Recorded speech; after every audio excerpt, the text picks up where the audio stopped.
ॐ नमः सिद्धेभ्यः।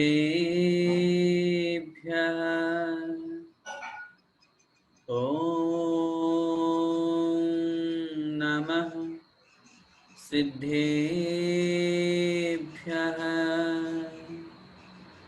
ॐ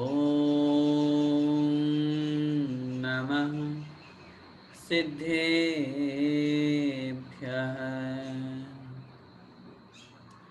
नमः श्रीवर्धमानाय निर्धूतकलिलात्मने सालोकानां त्रिलोकानां यद्विद्यादर्पणायते।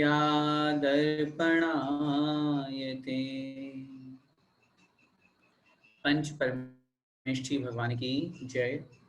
द्वादशांग जिनवाणी माता की जय। आचार्य भगवंत श्री समंत भद्र स्वामी मुनि महाराज की जय। आचार्य भगवंत श्री विद्यासागर जी महामुनिराज की जय। पूज्य गुरुदेव मुनि पुंगव शेखर सुधा सागर जी महाराज की जय। अढ़ाई द्वीपस्थ समस्त मुनिराजों की जय।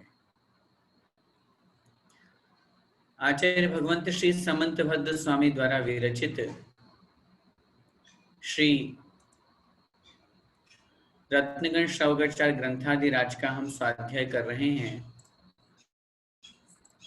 और स्वाध्याय की इस पावन बेला में हम सम्यक दर्शन अधिकार समझ रहे हैं।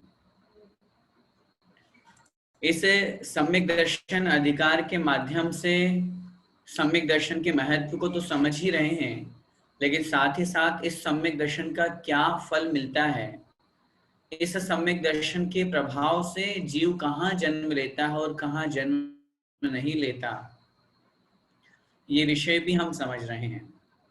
पिछली कक्षा में हमने समझा सम्यक दर्शन का कितना बड़ा महत्व होता है, कितना बड़ा प्रभाव होता है।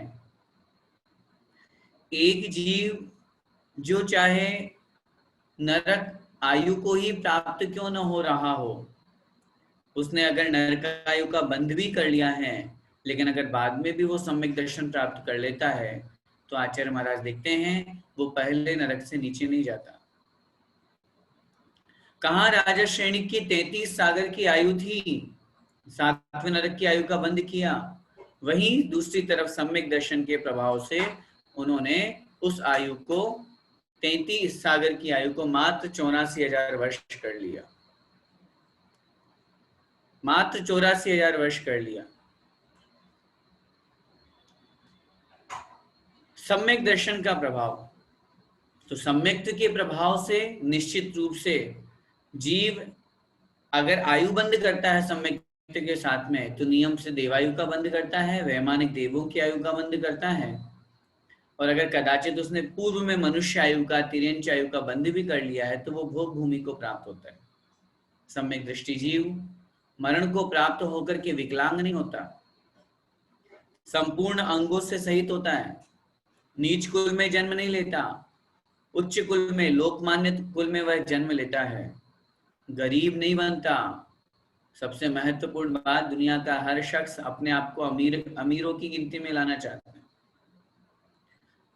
वह सम्यक दृष्टि जीव निर्धन नहीं बनता, दरिद्र नहीं बनता। सम्यक दर्शन के प्रभाव से उसे ऐसा कुल मिलता है जहां धन धान्य ऐश्वर्य संपत्ति का अभाव नहीं होता। उसके प्रभाव से, सम्यक दर्शन के प्रभाव से वह ऐसे प्रभावशाली घर में जन्म लेता है जहां पर ये सब वस्तुएं पाई जाती है।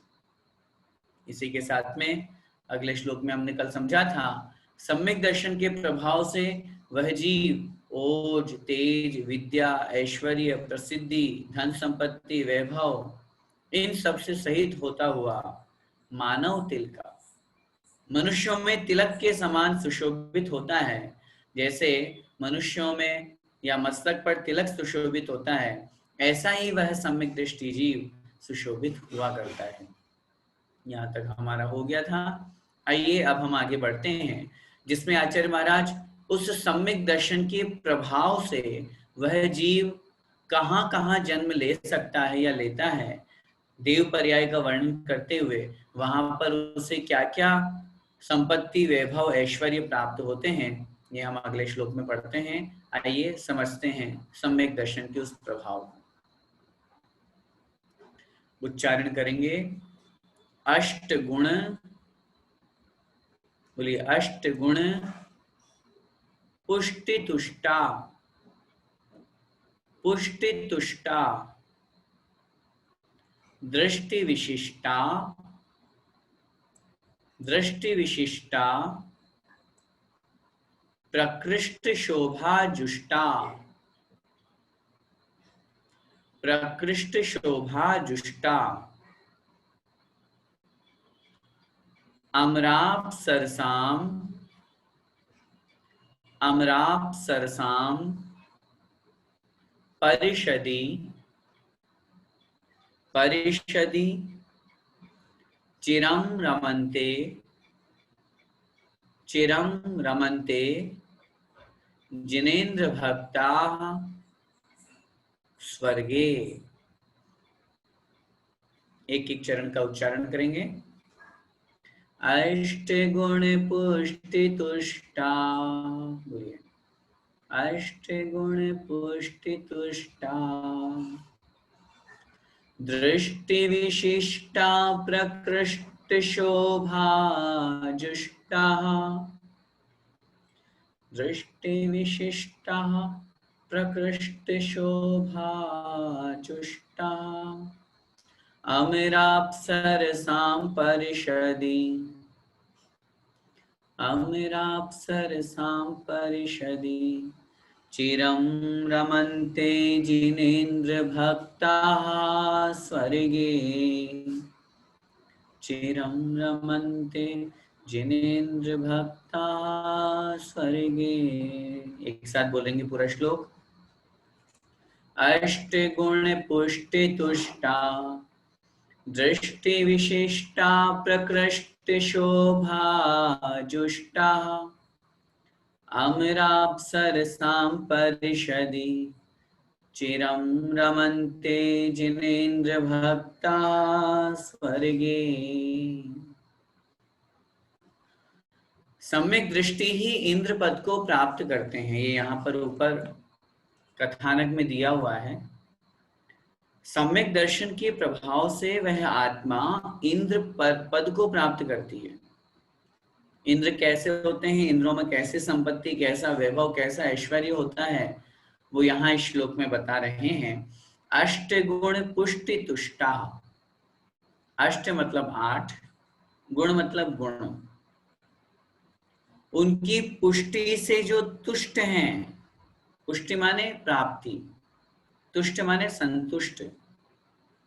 8 प्रकार के जो गुण कहे गए हैं देवों में, इंद्रों में, अणिमा, महिमा, गरिमा, लघिमा, ईशत्व, वृषित्व, प्राकाम्य और प्राप्ति, प्राप्ति और प्राकाम्य, इन 8 प्रकार के गुणों की प्राप्ति से जो संतुष्ट हैं, जिनमें ये 8 गुण पाए जाते हैं। दृष्टि विशिष्टा, दृष्टि से जो विशिष्ट हैं, दृष्टि माने दर्शन, श्रद्धान, विशिष्ट माने सहित, युक्त, जो सम्यक दर्शन से सहित हैं, ऐसे जो जीव हैं वे कैसे स्वर्ग में प्राप्त होते हैं इंद्र पद को। जो कैसा होता है, 8 प्रकार के गुणों की प्राप्ति से संयुक्त होता है, संतुष्ट होता है। प्रकृष्ट शोभा जुष्टा, प्रकृष्ट माने उत्कृष्ट, विशेष, शोभा से जो युक्त है, संयुक्त है, सहित है। अमराप सरसाम परिषदि, अमर अप्सरसाम, अमर, अमर का मतलब देवता, और अप्सरसा मतलब अप्सराओं की, परिषदि मतलब सभा में, परिषद में, देवों और अप्सराओं की सभा में उत्कृष्ट शोभा से जो युक्त होते हैं। चिरम रमन्ते, दीर्घ काल तक, चिरम का मतलब दीर्घ काल तक, लंबे समय तक, रमन्ते अर्थात रमण करते हैं, आनंद करते हैं। जिनेन्द्र भक्ता, जिनेन्द्र भगवान के जो भक्त हैं वे स्वर्गे अर्थात स्वर्ग में। जो जिनेन्द्र भगवान के भक्त हैं और सम्यक दर्शन से जो सहित हैं, ऐसे जो प्राणी हैं वे लंबे समय तक, दीर्घ काल तक स्वर्ग में आनंद के साथ में अपना जीवन व्यतीत करते हैं। कैसे होते हैं? देवों और अप्सराओं की सभा में उत्कृष्ट शोभा से युक्त होते हैं। आचार्य महाराज लिखते हैं, ये कौन होते हैं? इंद्र होते हैं। और इंद्रों में भी ऐसे महान इंद्र जो एक भवावतारी पद को प्राप्त करते हैं। सौधर्म इंद्र हैं, दक्षिणेंद्र हैं, सर्वार्थ सिद्धि के देव हैं, ऐसे लोकांतिक देव हैं। ये इंद्र बनते हैं और इंद्र बन करके और उस भाव में तो, उस पर्याय में तो वहां निश्चित रूप से भोग करके और खूब सुख आनंद की अनुभूति करते ही हैं। लेकिन उसके अलावा आचार्य महाराज लिखते हैं, वे अगले पर्याय में मनुष्य पर्याय को प्राप्त होकर के परम मोक्ष पद को भी प्राप्त करते हैं। तो कहने का तात्पर्य यहाँ पर यह है, उस सम्यक दर्शन के प्रभाव से वह प्राणी कहाँ पहुंच गया? स्वर्ग में पहुंच गया। हर कोई व्यक्ति आज स्वर्ग जाना चाहता है ना? हम सभी की भावना क्या है? मोक्ष जाने की है। लेकिन मोक्ष तो मिलेगा नहीं वर्तमान में। वर्तमान में मोक्ष तो मिलेगा नहीं। तब ऐसी स्थिति में हमें क्या करना चाहिए? तो आचार्य महाराज लिखते हैं, कुछ नियम व्रत संयम का पालन करके हमें स्वर्ग पद की प्राप्ति, देव पद की प्राप्ति हो जाए तो वो ज्यादा श्रेष्ठ है ना। आचार्य पूज्यपाद स्वामी महाराज इष्टोपदेश ग्रंथ में बहुत सुंदर कारिका लिखते हैं, वरम व्रतै परम देवम नाव्रतैर्वत नारिकम छाया तपस्थयोर भेद है प्रतिपाल यतोर महान। आचार्य महाराज बहुत स्पष्ट लिख रहे हैं। वो कहते हैं, यदि थोड़े से व्रतों का, संयम का, सम्यक दर्शन आदि का पालन करके देवपद पाना श्रेष्ठ है, ना कि पाप मिथ्यात्व रूप क्रियाओं से युक्त होकर के नरक में जाना। वो तो श्रेष्ठ नहीं है। इतना अच्छा उदाहरण दिया। 3 मित्र कहीं यात्रा पर जा रहे थे, उसमें से 2 मित्र आगे निकल गए और भयंकर मारवाड़ धूप, मारवाड़ की गर्मी बड़ी प्रसिद्ध है, जहां टेम्परेचर 49, 50, 51 तक बन जाता है। अब उस स्थिति में उन दोनों मित्रों को अपने तीसरे मित्र का इंतजार करना है। एक मित्र है जो उस धूप में खड़े होकर के इंतजार कर रहा है और एक छाया में आराम से पेड़ की छाया में बैठ कर के इंतजार कर रहा है। इंतजार दोनों कर रहे हैं। दोनों में श्रेष्ठ कौन है? दोनों में श्रेष्ठ कौन है? तो उत्तर मिलेगा, जो छाया में बैठ कर के इंतजार कर रहा है वो श्रेष्ठ है। आचार्य महाराज लिखते हैं, ठीक ऐसे ही वर्तमान पंचम काल हमारे लिए योग्य नहीं है मोक्ष जाने के। हमारा सहना नहीं है, काल का प्रभाव है। उस स्थिति में हमें चतुर्थ काल का इंतजार करना है।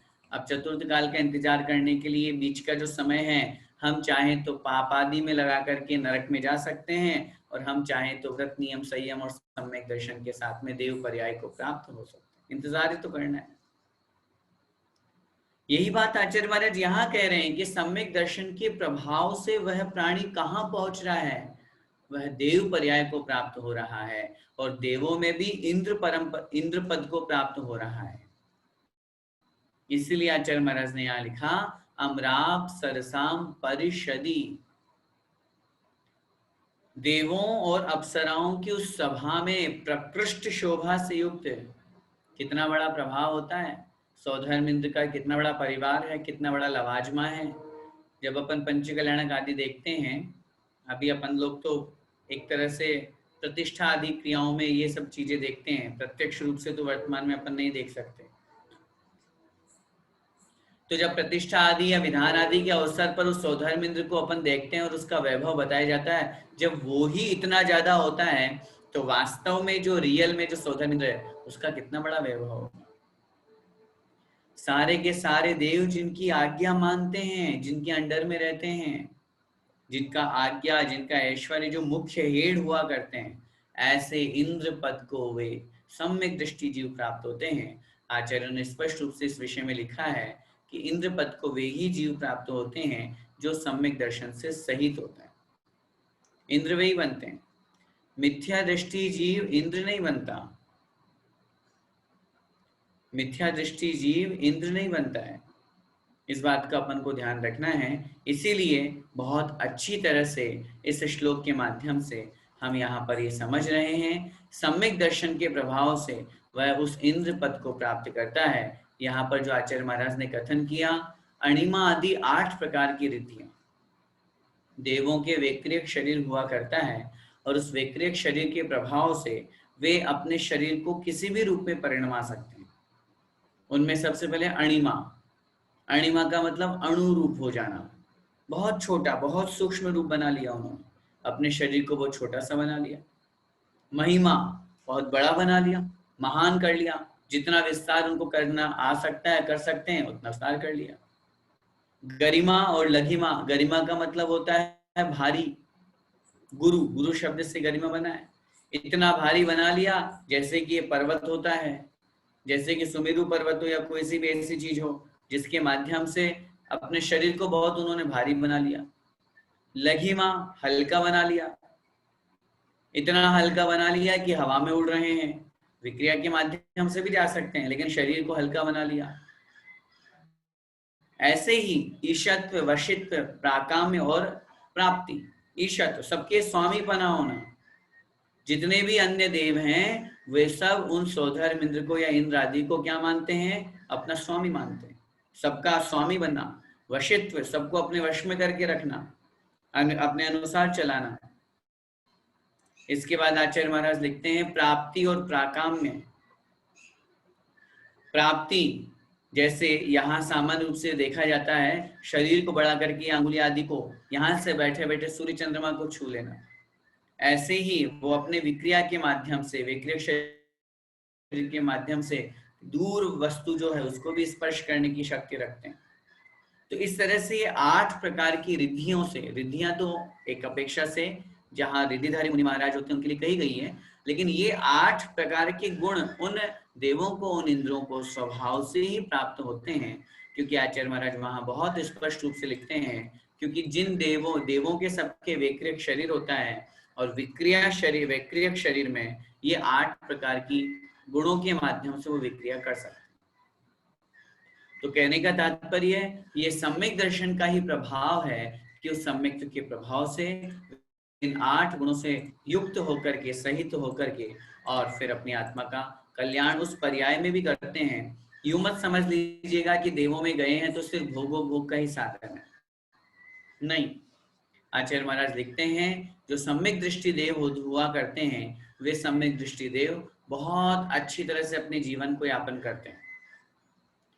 बृहद द्रव्य संग्रह टीकाकार आचार्य जो ब्रह्मदेव सूरी महाराज है वो स्पष्ट लिखते हैं एक सम्यक दृष्टि जीव इस पंचम काल में क्या भावना करता है।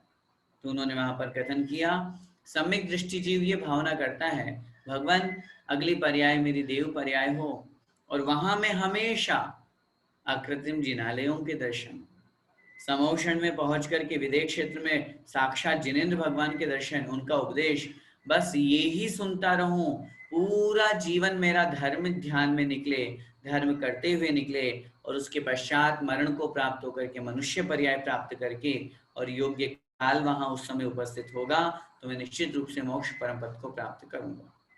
ये सम्यक दृष्टि जीव इस तरह की भावना रखता है। तो सम्यक दर्शन के प्रभाव से वो देव पर्याय को प्राप्त भी हो गया, लेकिन वहां पर भी वो भोग में नहीं रमा, वहां की उस ऐश्वर्य में, धन वैभव में वो उलझा नहीं, वो तो उन सबको पुण्य का उदय मानते हुए उसमें रमना नहीं है, ये भावना रखते हुए उनका भी परित्याग करके उनसे भी दूर होकर के आत्म कल्याण की भावना करता है। इसलिए ये सम्यक दर्शन का प्रभाव है कि वह जीव उस सम्यक्त्व के प्रभाव से उस स्थान पर स्वर्ग में इंद्र आदि के पद को प्राप्त करके और आत्मा के कल्याण को भी अपनी उस मार्ग पर लगाता है। आइए अब इसी क्रम में आगे बढ़ते हैं जिसमें पुनः आचार्य महाराज सम्यक दर्शन का महत्व बताते हुए मनुष्यों में जो सर्वश्रेष्ठ चक्रवर्ती हुआ करता है उसका यहाँ पर कथन कर रहे हैं। वो भी कौन बनता है जो सम्यक दृष्टि होता है। आइए अगला श्लोक देखते हैं। नवनिधि नवनिधि सप्तद्वय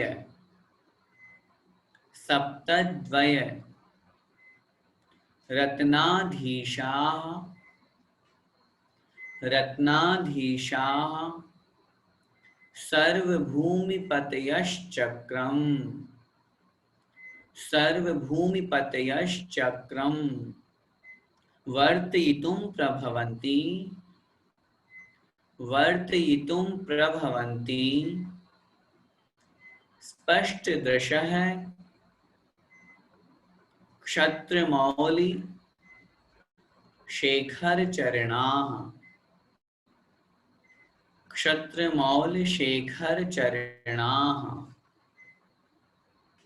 एक एक चरण बोलेंगे।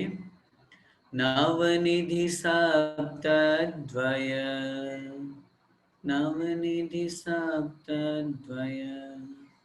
रत्नाधीशाः सर्वभूमिपतयश्चक्रम् रत्नाधीशाः सर्वभूमिपतयश्चक्रम् वर्तयितुं प्रभवन्ति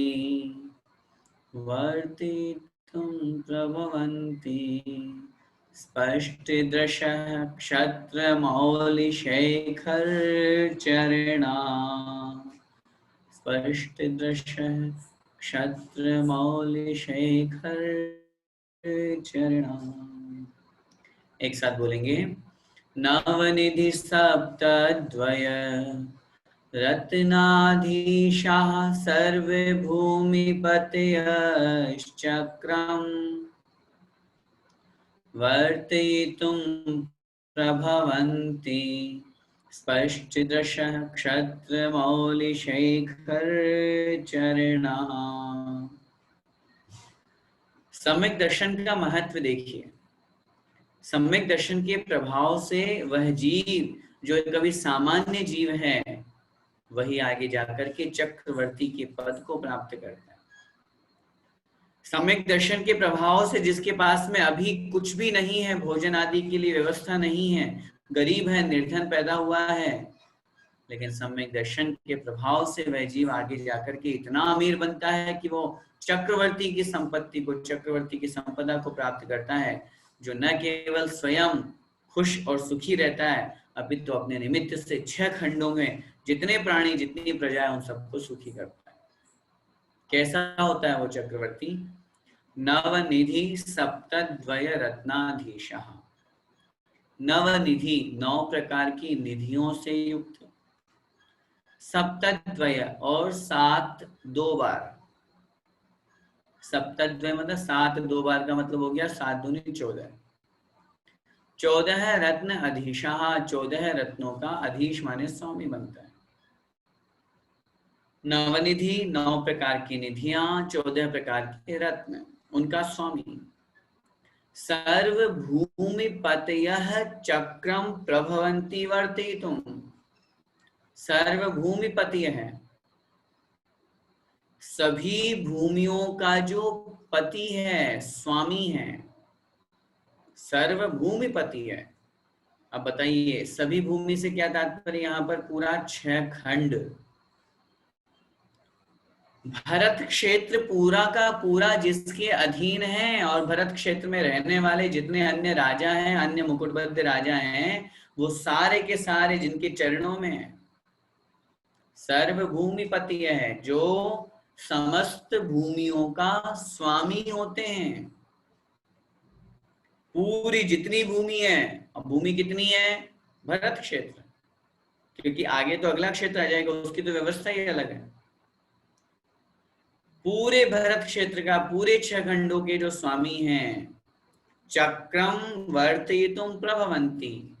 चक्रम मतलब चक्र को, वर्तयितुं मतलब चलाने में, प्रवर्तन कराने में जो प्रभवन्ति समर्थ होते हैं।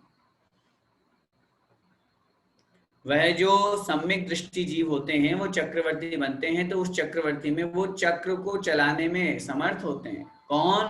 स्पष्ट दृश्य है, स्पष्ट है जिनका दर्शन अर्थात श्रद्धा, मतलब सम्यक दृष्टि।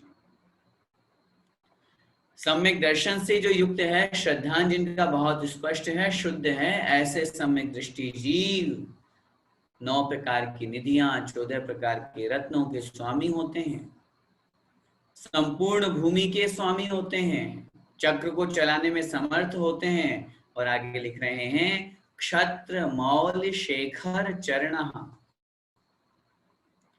क्षत्र मतलब क्षत्रिय राजा, मौली मतलब होता है मुकुट, शेखर माने मस्तक पर। मस्तक पर लगा हुआ उन क्षत्रिय राजाओं का मुकुट भी जिनके चरणों में रहता है। समझ में आई ये बात? क्षत्र मौल शेखर चरण। क्षत्र माने क्षत्रिय, राजा शब्द का यहाँ अर्थ भावार्थ क्षत्र में लिया है। उन सभी राजाओं के मौली मतलब मस्तक, मौली का मतलब था मुकुट, उस मुकुट में शेखर मस्तक पे जो सुशोभित हो रहा है, सभी क्षत्रिय राजाओं के मस्तक पर सुशोभित होने वाला मुकुट भी जिनके चरणों में रहता है, ऐसे चक्रवर्ती के पद को वे सम्यक दृष्टि जीव प्राप्त करते हैं। भावार्थ समझिए, यहाँ पर आचार्य महाराज क्या कहना चाह रहे हैं, बहुत स्पष्ट इस श्लोक के माध्यम से हमें समझा रहे हैं।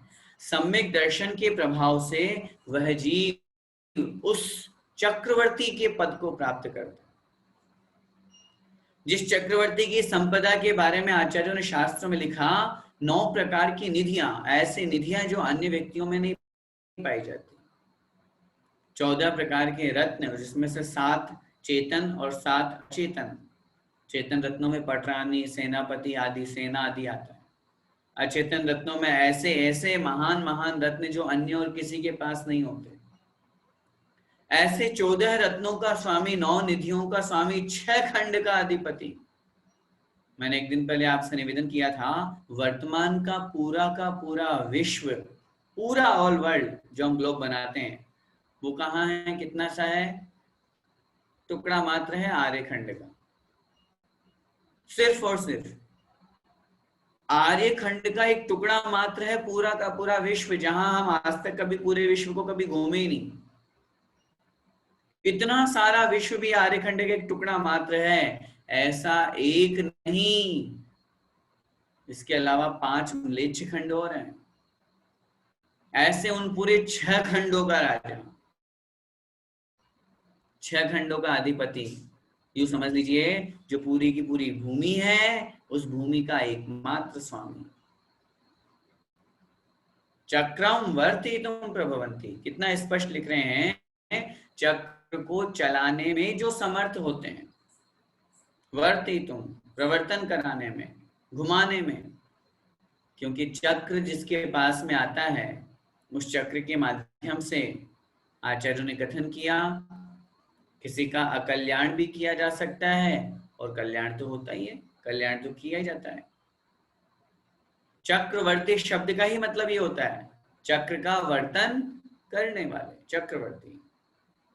और कितना स्पष्ट आचार्य महाराज लिख रहे हैं, जितने के जितने राजा महाराजा हैं पूरे 6 खंड के, सब उनके चरणों में हाथ जोड़ करके झुके रहते हैं, ऐसा चक्रवर्ती। अभी भगवान नहीं बने वो, भगवान बनते तो फिर तो पूरे तीनों लोग झुक जाते।